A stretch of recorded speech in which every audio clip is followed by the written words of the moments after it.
Hello, ladies and gentlemen. I am so excited for this podcast recording. And welcome to the Heal on Purpose show, where we actually transform our consciousness as a matter of will. We don't wait for an outside situation to make a breakthrough or to create the change in our life. We do this as a matter of will. And I'm bringing on coaches, doctors, healers who I think are life-changing, transformational, and hold sacred space for those. And I'm so excited for this guest.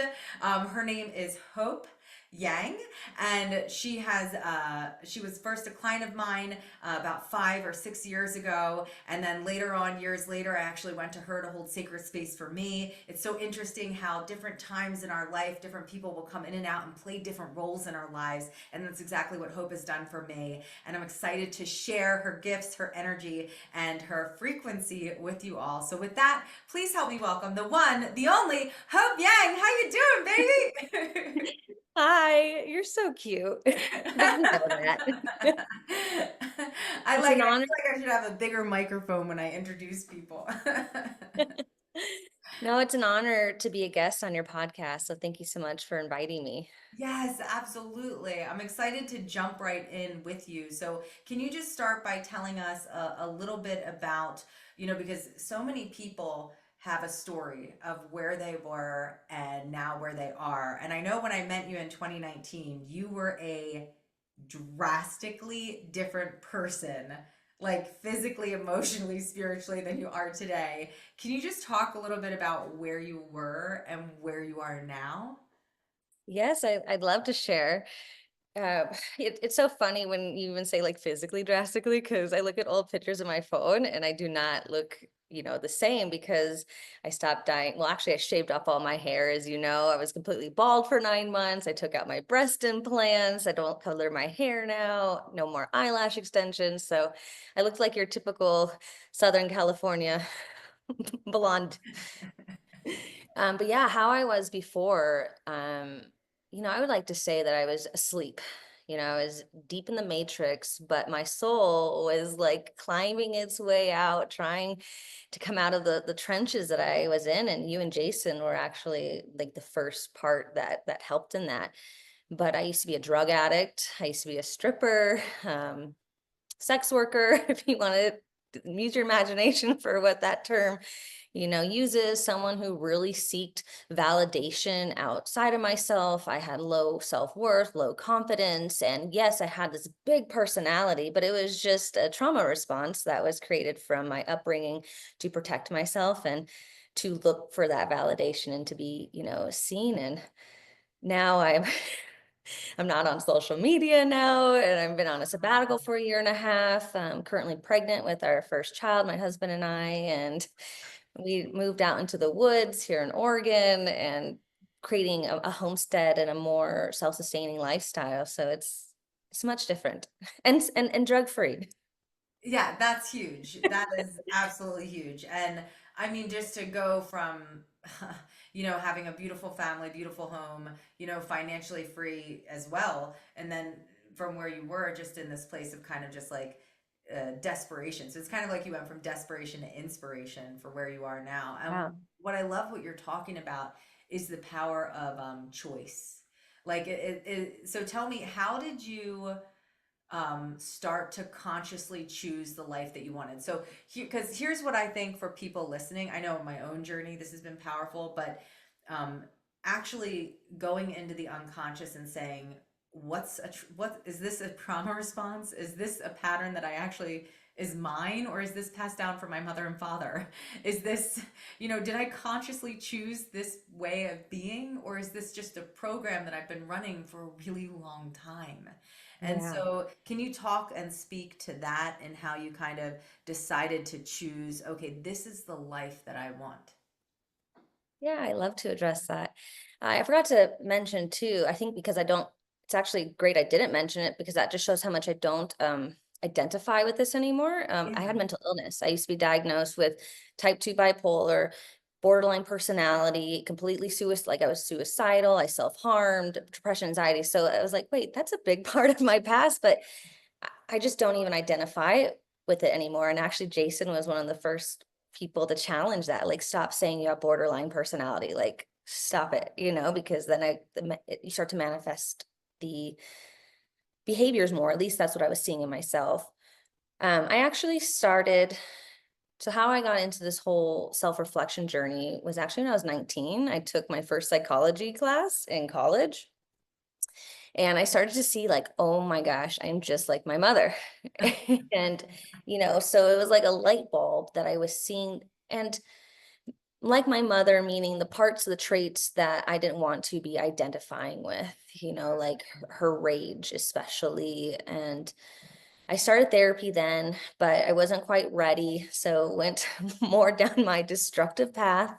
Yeah. And then when I was in nursing school, I was about 24, I started having mental breakdowns. Like I had a panic attack actually during class and a test. I got sent to the hospital and my anxiety just kept getting worse. And so that's when I got introduced to anti-anxiety meds. And it started to get worse, the anxiety, and I was starting to notice it was with my relationships, what one would call anxious attachment. I didn't have a name for it at the time, but I was completely love strucken. And when these relationships would end, it felt like I was dying inside and I felt like I was going crazy. And so I went to go see a psychiatrist because I didn't know what was going on because I was having such extremes, ups and downs. So went down that traditional path and got on antipsychotics, all these meds, went to 5 different psychiatrists, blah, blah, blah. There's a whole, there's a whole 5-year journey on that. But I was realizing like, this can't be my life. I can't be this person with this disorder. And it was making me afraid to have children because I didn't want to pass this down. I was so afraid. And then Yes. the universe blessed me, sure enough, in the strip club enough that there were people that were challenging it, saying, you're not sick. There's nothing wrong with you, And it was just really, I felt like that anchor that I needed, like, oh, it can make me emotional, like, like that what society might see as an unhealthy environment. There are people that were seeing the beauty and the light in me, and it gave me that, drive. And I ended up going to rehab. I had a therapist who didn't think I had border or bipolar because the medicine wasn't working. And I had fell asleep in her office. I was so deep in my drug addiction with cocaine. And when she called the rehab place, and 2 days later I was there. And that's when I started to challenge it even more, like the meds, because they take you off everything. And then when you're off drugs, you start to think more Yeah. clearer. And it's almost like that was kind of my first awakening, because I was seeing that I was actually feeling better, not on the meds. And I was sticking up for myself. And I remember my last day of rehab, I was telling everyone in the auditorium, they're going to try to put you on these medicines, but if it doesn't feel true to you, listen to that inner voice. Like you have the answers within. Maybe that's not the best, like some people could benefit, but it was like finding my power. And then when I got out of rehab and being sober and off medication, I could think more clearly because these substances just dulled me. I had no personality. I couldn't think. And I think that's why I was able to do so much cocaine, because I was so drugged up that I was like reaching for this substance to try to like bring this life force back. Wasn't working, obviously. As cocaine normally does not. Yeah. And, I had an ex that was always listening to Tony Robbins, like, and I never paid attention to it. I just knew I loved Tony from his movie in Shallow Hal. I thought he was, so Yeah. dreamy. And I saw his documentary on Netflix, I'm Not Your Guru. Watched it, was like sold on Tony, and I had gotten back with my husband Brian at this point. I know I didn't address it, but we were broken up for a year. We got back together, and the first thing we did when we got back together was watch Tony Robbins, the seminar, and then what is it? The documentary. And then we signed up to go to his 3-day seminar. What is that one called? You unleash the power within. Yeah, Unleash the Power Within. And then we went at the end of the year, Date with Destiny, which is where we met you guys. And it just goes on from there. Tony Robbins started like the unraveling. And then when we met you and Jason, and when we went to your retreat with the energy work, that was nothing I'd ever been exposed to. And here I am feeling God and source and all this love. And it started to uncatalyze this trauma in me that I wasn't even aware. And then through the Tony Robbins community, we got into plant medicine, and the rest goes, from there. I feel like it was really just listening to the breadcrumbs, and that there was just this voice inside of me that was saying, no, you're not crazy. There's nothing wrong with you. You don't need to be on these meds, and you can heal from this. Like, this isn't a life sentence. Yes. Oh, I love that so much. Yeah, life sentences, because I feel like so often if we go through something or something happens in our life, we can make a meaning about that, and that's who we are. I am the, whether it was the sexual trauma that happened to me, that even I put myself through, I put myself in those situations where I was taken advantage of, and I took advantage of others too, anything to not feel the pain and the Mhm. emptiness that I was feeling.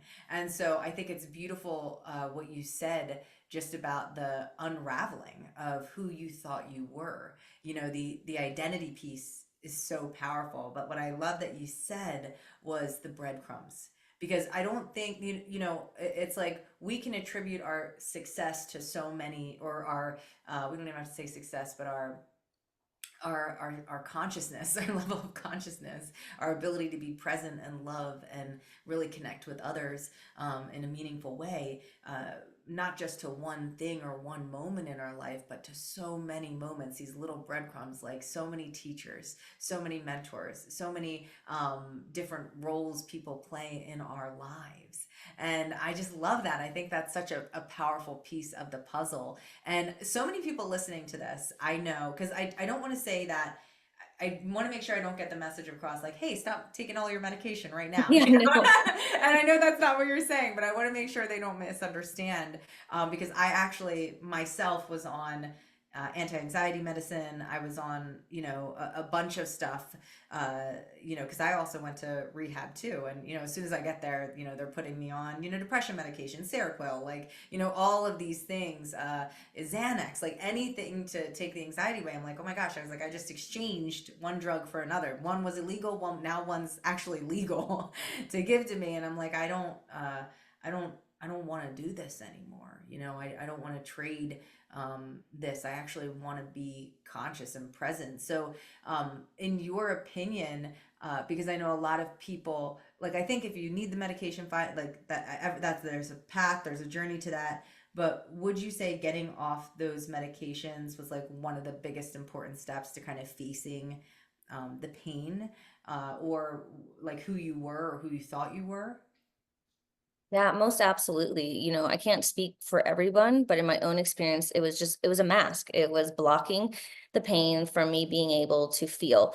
Granted, I didn't even know what that even meant to like feel it. It wasn't Yeah. in my surrounding, so I do want to credit, like, at the time, they came into my life for a reason, and there was a lesson that I needed to get out of it. And I think the biggest one was taking my power back and not giving my power away. And yeah, feel that You're self-love making me right cry. I'm, now. I'm like holding back tears right now because I actually can feel your energy from the screen here. I'm sure our listeners can kind of feel their sweetness, the sacredness, the compassion. It's just hearing you go through your story. Like, it's, I know you said it's rare that you probably go back to the story because you're just such a different person you are today. And so Yeah. thank you so much for sharing it. Please continue. Yeah, I know Brian's like, you have so much to share. And that while that is true and can benefit people, I've just moved on from it. I'm sure there'll come a time and place when my soul is like, okay, it's time to talk more. But like today, right? We're talking Yeah, about it yeah. today. But there's so much that's happened in my life that, we can become that identity, and that's all we talk about. Like, I had mercury poisoning, like Tony Robbins did. Like, I was like, I could make a whole thing talking about that, or my ex, my mental illness, my drugs, but I just keep just keep moving forward. What I really like talking about is animals. So that one I can go all day. But yeah, I tried them for 5 years, on and off, different ones, and they just Yeah. weren't working. And I just started to pay attention that this isn't me. It's not who I really am. And that's the soul behind the eyes, right? Like that was that inner voice that was telling me. I don't know, like, at that time, I didn't know who was saying it because I was battling the voice of my mother, father, society, all like the the voices that aren't ours that you have to decipher through.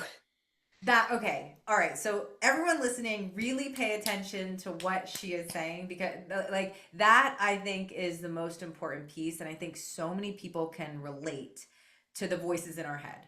Right? We actually, Mhm. I know this sounds crazy, but they actually did these scientific studies that people can actually, the area of your brain lights up like you're actually listening to someone when we're talking to ourselves. Isn't that crazy? Wow. I know. And so this is why what you said, deciphering which voices are yours and which voices are past programs and traumas that have Mhm. just been encoded into you. Like Yeah. this is why becoming aware and doing the work, and not just going through your daily routine. Like, and it's can be life altering and life shattering when the truth comes, because relationships can fall apart, you lose people, you know, you might lose your job, you might, you know, things kind of shatter, but they were just kind of being held up by the cultural structure of our family dynamics. I'm even like moving through some family dynamics of my own right now, where I'm just like, man, I don't want to be controlled. I don't want to be looked at the way they looked at anymore. Like, do I, and then the question comes like, but I want to be loved by my family. I don't want there to be that energy between us, right? But how do I stand in my power, in my boundaries, and not give into this cultural field that has just been Yeah. going on for so long? Like, hey, if you act like this, then we love you. If you act like this, we do not. And so it's this I think it's powerful for everyone listening. The voices in your head, are they yours? Like, I can take on the perception of how my sister sees me, or how my dad sees me, or how my mom sees me. And then those voices will play in my head. Oh, you're not a good enough wife, or you're not a good enough mom, or you're not making enough, or you're not doing enough, or you're not impacting. Whose voices are they anyway? And do we want to listen to them? So when you started, and I love what you said about the medicines weren't working anymore, because people are, and again, I'm just going to say and reiterate that I'm not asking anyone to get off their medication. You know, if it's working, let it work for you. There's a time and a journey and a process for all of that. We are only just sharing our experience of getting off the Yeah. medications. So I just want to reiterate that. But for you, like, you were finally able to say, I don't want to take this pill and numb this pain anymore. Mhm. Because if I keep doing that, then the same thing's just going to keep happening, you know? And so what gave you the strength or the energy to kind of face it and say, you know, instead of taking the pill, and it doesn't even have to be a pill, it could be porn addiction, it could be sex addiction, it could be social media addiction, it could be overworking out. Like, there's so many, insert whatever we use to, insert whatever you use to avoid people, okay? Yes. And so, what gave you the strength to put that down and say, I don't want to run anymore? Yeah. I think it comes back to the club again because I actually had, in this dark environment, I had people that genuinely really loved and cared about me. And Wow. I had a real friend who was a bartender. And she said, You're not, back then I went by the name Danica. You're not Danica. Like, I don't even know who you are. Like, these drugs are not, because that's what we were calling, they're not it's Yeah. not you. Right. And I feel like actually having authentic people tell me versus just, if they don't care, they're not sharing, but to have the managers, the doorman, and people in there like actually saying something, right? I believe it started to get that hamster wheel. And then my therapist too, for my borderline, saying that I don't think you have bipolar because they're not working, and so, and I also want to add, when I was getting off the pharmaceuticals, I did it supervised. So it wasn't something that I just decided to do cut cold turkey. And so I think that's important to distinguish, because I was on such high doses and I was on Klonopin, and that can send you into seizures. So that is it's an anti-anxiety med. A lot of people don't know this, but it affects your central nervous system, and it is extremely painful to get off, and you have to taper off it really slowly. I tried cutting it cold turkey. Actually, in rehab, they took me off it. I got sent to the hospital because I almost went into a seizure. And so they had to put me back on it and start, the tapering down. But so I just want to clarify that it's always check in with who gave them to you and start that conversation. For sure. And I would even say to though, like if your inner voice though is saying, this is what I want, because they make a profit off these medications. They might tell you what they think is best for them or what their agenda is, but this is this is an opportunity for you to step into your power and like, no, this is what I want. Let's try it. And that's what I was doing. And actually, when Brian and I got back together, I had relapsed on cocaine. This is when I was working as a nurse, and it just was so stressful because it wasn't my purpose. I did it from my family programming, be a nurse. Everyone in my family is in the medical system, so I just did it. But Yeah. it was making me depressed, and so I had relapsed. And I went into an outpatient program um, where they do. Yes, there's the talk therapy, but this was my introduction then to acupuncture, massage, meditation. They do like a whole roundabout about it. I wasn't on meds though, and of course the psychiatrist there wanted me on them, and I was saying I don't want to be on them, but here, we're paying a lot of money. I'm open. Let's just try it. Again, they weren't what they were putting me on wasn't working, and one of them, Right. I forgot what it's called, but right as I started taking it, I started having suicidal thoughts, and I wasn't having these Mhm. anymore. We lived in a tall building, and I was wanting to jump off the building. Like I kept seeing it, but I was like, this isn't me. This isn't Mhm. like there was that voice again, and the view behind the eyes that was like, I don't want to jump off this. This is the medication. And I went and told them, it even Wow. says on the box, the big black box, right? That this will cause suicidal ideation. And I was showing that Wow. and they didn't believe me and they thought I needed to go Wow. inpatient. And I said, I don't need to go inpatient. It's the medication. And because I wouldn't go inpatient, they kicked me out of the program. And, Mhm. which was like the best thing. But actually, it's when we first went to the Tony Robbins first event. And when we came back, I was in such high spirits. I was so pumped. And they Yeah. were like, what did you do? Like they thought I had relapsed back on drugs again because I was in such a high state and I came back Yeah. even more empowered. So we did Tony Robbins before I was challenging again on that. So I think it was something that happened at the event that just ignited my soul and light even more so, Mhm. I and to love start that. challenging that voice, even the voice in the medication. I believe everything has a consciousness, and I don't think the consciousness, at least for me, was serving in those medicines. And Yes. but through that program, the outpatient program is what helped me to start deciphering though the voices. I had a really good therapist because I was battling an eating disorder, and she had me read this book, Life with Ed.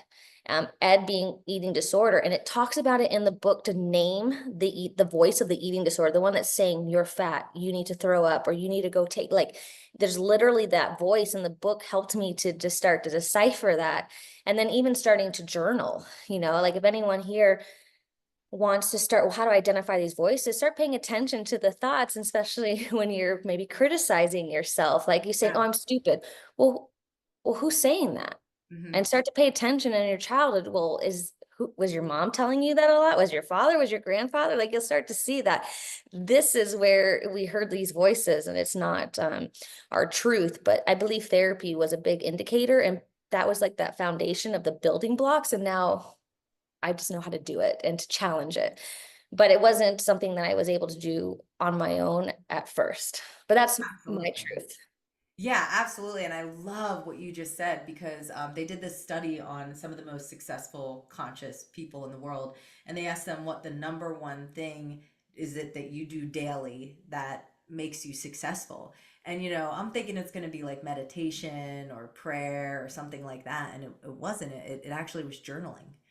Because it's a way to know yourself. And if you know yourself, then you can make changes, because it's everything's unconscious until we bring it to the conscious, like what's running us. And I love what you said, everything has a consciousness. And I think that's so powerful. So, like, what are we filled up with? Like actually paying attention on journaling, okay, I'm filled up with, because right now, like, the social media scroll, people are on it for hours a day, or they're being filled up with drugs or alcohol, or they're being filled up with women or men or whatever it is. Like we said, your drug of choice. So that just that one tool, if people got off this and started to journal and identify whose voice that is. Like that's the question. Like whose voice is the voice of the person that's saying you're fat, you're not enough, you need to do more, you need to constantly be doing something to experience joy, you know? And I think especially, I know we were talking about this before we got started, but I know for me in my own journey, getting off of, and this doesn't even have any, you wouldn't think it has mood or life altering results, but I was on birth control for the past 16 years. And a year ago, I got off birth control. And I'm not thinking that, oh, this is going to change me that much. I am a complete, it changed me. Like I'm a totally different person off of birth control. Like just getting, you know, because I hadn't got my period for many years. It just went away. Were And you so on the IUD? I wasn't. I was on, is it called Cresel? I was on Cresel and I was taking a pill a day. And I just, after I think 4 or 5 years, I just stopped getting my period. Like, and Oh. I didn't get it for 10 years, long time. And so getting my period back was like this secret rite of being a woman. Like, and um, it really tuned me into my feminine. And so, you know, I feel like in especially in this world, in the cultural fields, right? Like if everything has a consciousness, it's like we put our value or our worth in how many people we're impacting, right? Or what our purpose actually is, or what we're doing, or how we have to show up, or what success looks like. And so if we don't identify like what is the meaning of success for me, or being enough mean, or being a woman mean, or you know, and just really diving into our beliefs, because an unexamined life will stay the same. And so I love what you're saying, that an examined life, journaling and really knowing yourself is actually one of the secret keys to um, you know, transforming your consciousness as a matter of And will just and questioning creating. every, like at least for me, I question everything, especially every trigger. Mm. You know, our triggers are the gateway into the subconscious. You know, my intention is really to come to neutrality. You know, I have many different mentors that I work with, and I find that once I clear these wounds, the pain, and I live in both dichotomies, I'm able to come into neutrality. And if you're really neutrality, you'll see that, oh, that doesn't bother me. But if there is a reaction, there's something going on. And you know, this is a life work, and sometimes I just don't even feel like it. Like I'll get triggered and I'm like, I know this is a wound, but I just don't care. Do a hissy fit, and then I'll come back, I get grounded in my heart. I'm like, okay, let's explore that now. You know, Yeah, again, yeah. it's a choice. You can choose to explore it, or not. And also why we do the things we do. Um, you know, even what's running us. So for instance, like my drive, you know, I've had many different careers that have gotten me. And what it came from though was to prove my mother wrong. She would always, this is a voice that would always tell me, no man's ever going to love you. You're going to have 3 divorces, 5 kids under your belt. You're just going to be a checkout girl at the grocery store. And this is coming from a woman who's an anesthesiologist, who's super successful. And if we want to say successful in terms of like the matrix of career, but not in any other aspect in her life of like love and emotional intelligence. But that was running the show for a very long time. And then it got to the point where, is this serving me anymore? So, you know, I will say that our pain can have a beautiful gift. There is a lot of inspiration that can come out of it. And then, at least for me, it came, well, is this serving me anymore? And as I started to heal these pains, not even consciously, it was through the plant medicine, right? That drive went away. And then it's like, well, now what do I want to do with my life? Now that I'm not trying to prove my mom that I'm enough, look at me, see me, love me. I don't need that from you, because I remothered myself and given that to myself. And now I get to create a whole new reality of why I'm actually here and what I'm here to do. And that is still unfolding.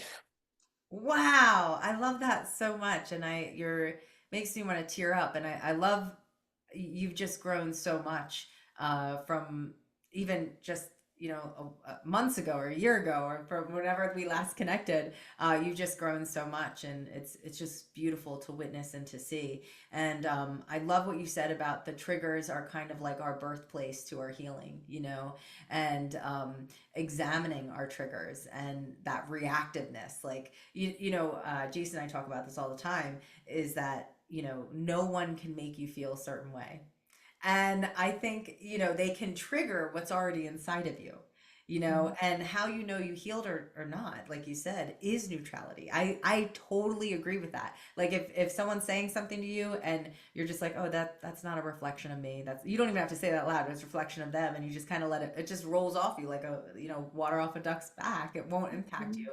But how you know if you need to heal is the trigger. That's like, I feel like God or source or universe and this infinite intelligence organizing wisdom around us is like, hey, I'm going to give you guys these systems, and this is going to be how you know if you have something to heal. Like, I do believe that one of my beliefs, and tell me if you agree with this, is that we are here to spiritually grow and evolve together. Like, we are in earth school. Like, I don't, would you say that's true? Like, we're transforming consciousness?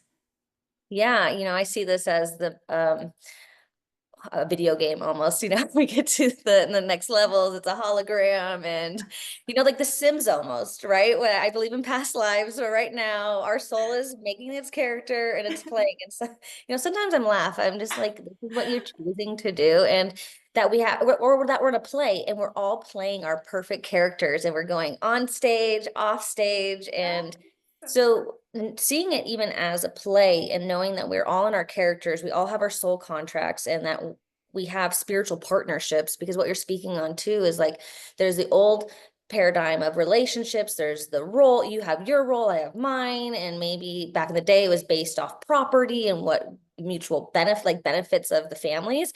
But now coming into spiritual partnership, it's like, well, how can we grow together and individually and for our own authentic truth and power? It's a different way. And there's a great book. Have you read it? Spiritual Partnership by I'm gonna butcher his last name, Kovacs. I haven't. I haven't. I'll send it to you, but it's a great book that talks about this, that you're talking about the evolution, and that's what the world is wanting to rise our consciousness. But with that being said, it can be very easy to spiritually bypass when we can go into, like my mother, for instance. I used to do this for a really long time with her. I would say, well, I chose this life, right? I chose the lessons and the pain, on a spiritual aspect before I came down here. That her body personality, what I would say, Lori, all that makes her up. That is her body personality, meaning she left this meat suit and went to another one. Let's say she jumped into me or my husband or something. She's now going to be in that body personality. But that's not her soul. That's not who she really is. Right. And so I would spiritually bypass and say, well, that's not who she is. But I wasn't allowing myself to feel the rage and the pain that this body personality needs to feel in order to evolve and heal and transcend the energy, which is part of the work. And I think in spirituality that can get muddled where everything is love and light, see everyone from this great point. But for me, that didn't work. I mean, I need to feel the rage. I need to say F you and visualize and somatically pushing this woman away, kicking her. And as I've done that, then I'm able to actually come back to that truth, but from that place of neutrality. I love that so much. So basically, I love what you're saying because you're saying you want to give your pain a voice, validation for how you really feel. And why I think this is so important is because, in fact, I love my dad, right? Like, he's like, for me, like, he's like one of the most incredible men alive. He's so resilient. He's 75. But I was just talking to him the other night and he's very overweight, like, over 375 pounds, like very, very overweight. Um, he was telling me, he's like, I think it's just easier. And we're talking, and he has some really great life advice. Like, he really does. But there's one thing that stuck out the most when he was saying, it's just easier to keep my mouth shut and just go along with what, my wife says or what my daughter says or what everybody else says because I don't want to get into the conflict or the heat of it. And so I was thinking in my head and I was kind of connecting the dots. I was like, so instead of speaking up, he'll stay silent and shut his mouth, but then he'll open his mouth to shove it with food. Like, that's how he stays silent with the food, you know? And so I just started to connect those dots. And then I started to think for myself, I've kind of adapted. Maybe I don't use food for it, but I've adapted that kind of like you said, like where it's just like, oh yeah, I love my sister. I love my dad. They're the best people in the world, and, I'm just grateful for the situations that happen instead of like, I feel like just raising the roof and taking a torch to the entire house I lived in and and just like really speaking and giving a voice to my pain, I think to your point is so powerful. I think like all is love and light and just focusing on that, we're missing a piece of the puzzle. Emotional intelligence isn't just about feeling the feelings we label as good, right? And so, just like you're saying, to actually give a space for the feelings that we might judge as bad. Is that what Yeah, you're how do we sit? saying? Yeah, how do we sit in that fire and and creating that the voice to like express it? I would say, at least for me, it's not about projecting that pain onto our parents and like saying, you need to know what you did to me. Maybe in some circumstances, like my father and I are in therapy, he's open, he's willing to let me voice the pain. But in there, I'm not cursing out and projecting, but this has taken time where I've learned how do I express in a way that's expressing it, but without demonizing him. But through somatic experiencing is a big tool that I've used in the training, and it's all about the felt sense. So when we're talking to the practitioner, they're looking for clues. Like when we're cheering up, I would almost say, "Oh, let's just slow that down. Like, what do you notice? What do you feel? Like, is there a color? Is there a vision?" And then even when we're triggered, let's say you're talking about something angry or about your parent, and like, well, they'll notice, well, what are you doing with your fists right now? Or what's happening inside? So it's slowing down Yeah, and meanwhile, I'm like figuring. this. I'm like Yeah, this. right. And the So, flipping off. Well, let's slow yeah, that down. And yeah. and then that's where the healing is, and then to release it, because a lot of our pain is just stuck in our nervous system. We're stuck Yeah, in fight or flight or freeze or fawn. And so right. that's a big part of, at least for me, the healing is connecting to the nervous system and allowing that to release. And that has built my emotional intelligence and has helped build my capacity in my nervous system. And clients that Brian and I both have worked with now to help build it in their nervous system to sit Yeah, with the uncomfortable. And I just want to say with your father, thank you for sharing. And I just felt sadness, because yeah. he was saying, I don't want to disrupt the peace, easier to keep my mouth shut.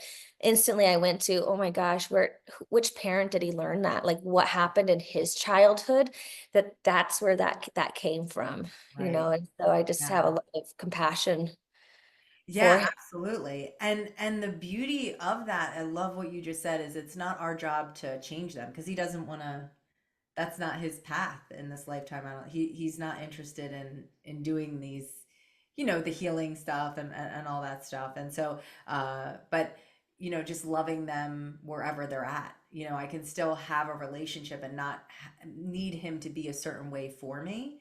And that's what I love about this healing work too, because once you do, like you're saying, sit with it, get the lesson, the wisdom, that like actually feel the emotion of whatever we've been repressing, then we can be with them if we want to, if our soul feels called to.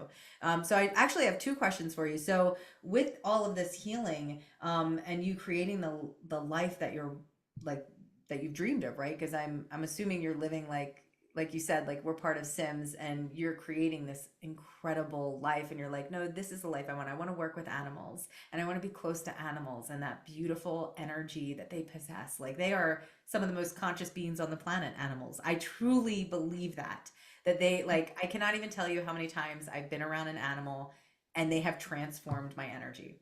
Like I, Yeah. the dogs, cats, animals, even your own animals. I remember like when you had held space for me once, I remember one of your dogs coming over and I just felt like he was talking to me, and he's like, it's all right, I have you. Yeah, So Rocky. yes, Rocky. I remember. I know they're such incredible space holders. That's why I always Yeah. tell people they come to our retreats or to work with me one-on-one. I would always say, listen, there's gonna be animals in the space. Like, so to work with me, you just gotta be okay with animals because Yeah. they're like the true healers. And also our nervous system co-regulates with their nervous system. Yeah. And it's interesting, each modality I do, there's a certain animal. It's like when we do psilocybin, we have this one gray cat, Atashi. She is like the grandmother energy and she just sits there. But during the ceremony, different cats will walk around and go lick people's faces or go lay by them. Like they're just so in tuned.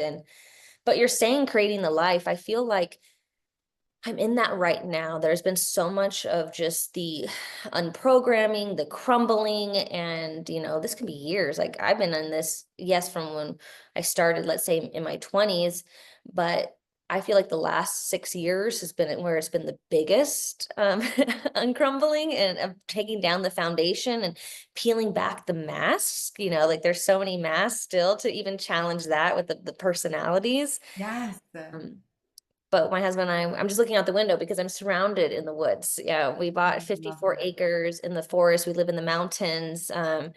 We're only 20 minutes from town, so it's nice. So we're still close to like organic grocery stores. And this whole town is very conscious. So everything is local, organic, and fireworks are illegal. So it's just amazing the consciousness of the town.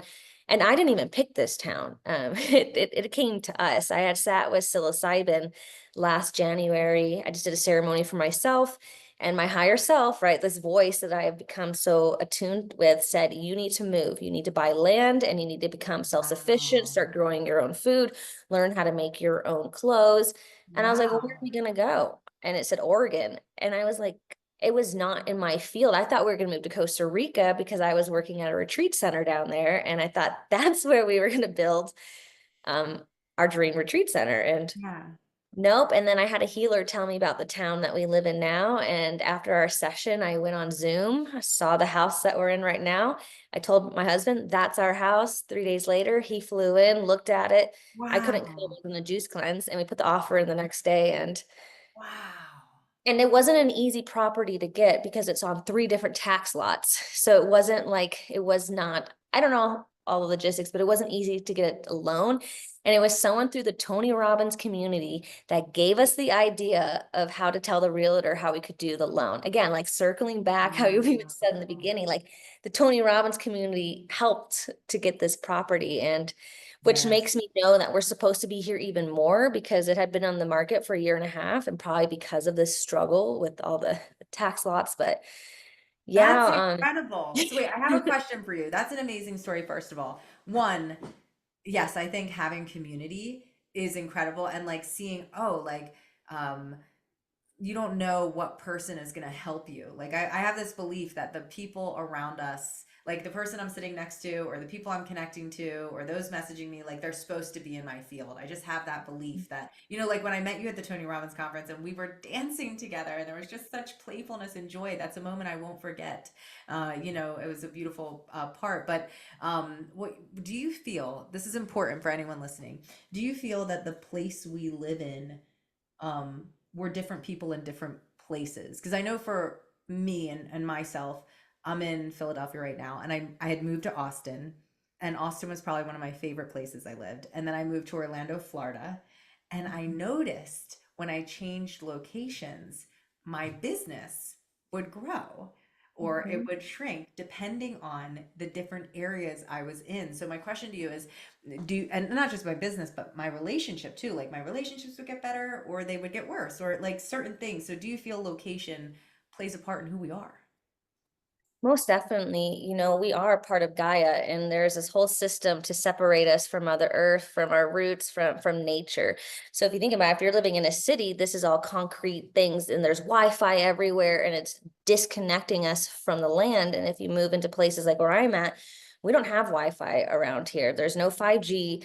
There, we are just in pure land. Like I sleep better here. I notice my nervous Wow. system is more grounded. And even my sister who was in nursing school came, she slept the best she ever did being here on the land because there's no noise. Like you don't hear anything but nature. But yeah, just like how I said, everything has consciousness. Every state has a consciousness. Every country has every town.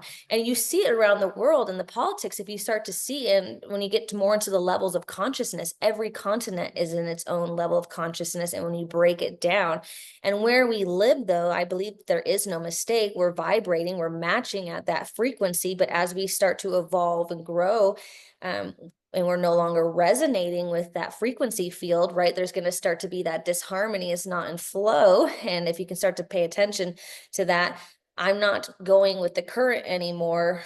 What needs to change? And sometimes it really is your location. And for us, it was that, and everything has been expanded. And I'm a firm believer, though, being more in nature, and also how sensitive are you? Because you're a very sensitive being, I'm especially with the work that you incredibly do. sensitive. Yes. Yes. So if you're in a big city and you're going to start tuning into all these Wi-Fi signals, the 5G and other people, especially if you live in an apartment, you're on top of each other. You're going to be tuning into other people's energy versus if you have more space.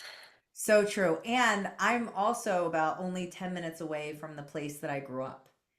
And so it has a lot of us. I grew up here. So there's There's so a lot much of associations. so many associations to an old identity that I no longer like identify with. So like we're already in plans to move within about 9 months, and we're already like looking at locations.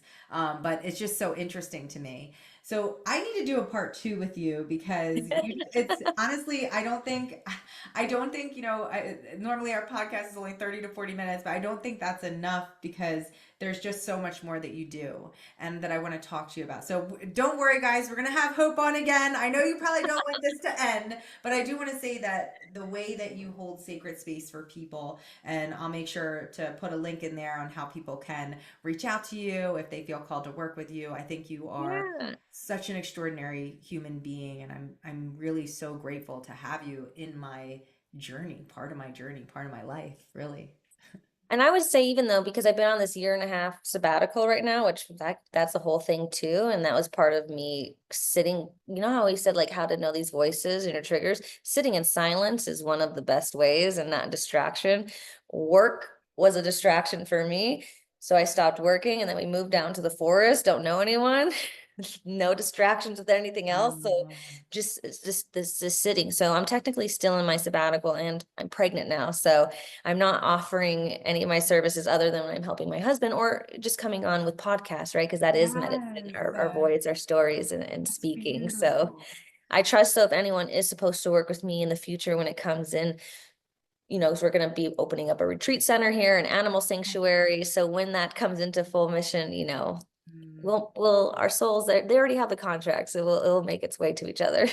Oh, Hope, I love that so much. And I'm so grateful. Thank you so much for giving us your time. And thank you to the little being you're growing in your belly. Like you're literally creating life right now and sharing your gifts with us. So thank you. Thank you so much for coming on. Thank you guys for watching the Heal on Purpose podcast. And I'm wishing you guys a beautiful day. And make sure you write down the takeaways from this video because there were just so many. Thank you again, Hope. And thank you again to all who are watching. Bye bye. Bye.